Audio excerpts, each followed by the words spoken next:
இதுக்கு மேலேயே என்னால ஒரு பிரச்சனையை தாங்கிக்க முடியாது. எவ்வளவு பிரச்சனை தான், எவ்வளவு ஸ்ட்ரகிள் தான் நானும் ஃபேஸ் பண்றது, என்னால முடியலையா அவங்க அப்படின்னு தானே சொல்லிட்டு இருக்கோம். அல்லாவோட பதிலுக்கு என்ன? லா யுகல்லிஃபுல்லாஹு நஃப்ஸன் இல்லா வுஸ்அஹா. எந்த ஒரு ஆத்மாவையும் எந்த ஒரு நஃப்ஸையும் அதோட சக்திக்கு மீறி அதோட கெப்பாசிட்டிக்கு மேல நான் சோதிக்கிறது இல்லை அப்படின்னு சொல்றோம். சோ அப்ப என்னால தாங்கிக்க முடியல அப்படின்னா என்னோட கெப்பாசிட்டி பத்தி எனக்கு தெரியாம இருந்திருக்கலாம்.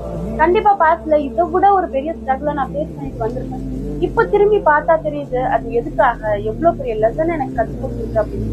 அதே மாதிரி இந்த சோதனையும் கண்டிப்பா எனக்கு ஒரு லெசனை கற்றுக் கொடுத்ததுக்காக தான் அல்லாஹ் கொடுத்துருக்கு. ரீசன் இல்லாம அல்லாஹ் யாரையும் சோதிக்கிறது இல்லை. இவ்வளவு பெரிய சோதனை கொடுத்தனால தானே நான் அல்லாஹ் கிட்ட தினமும் தொழுது அழுது கேட்கிறேன்.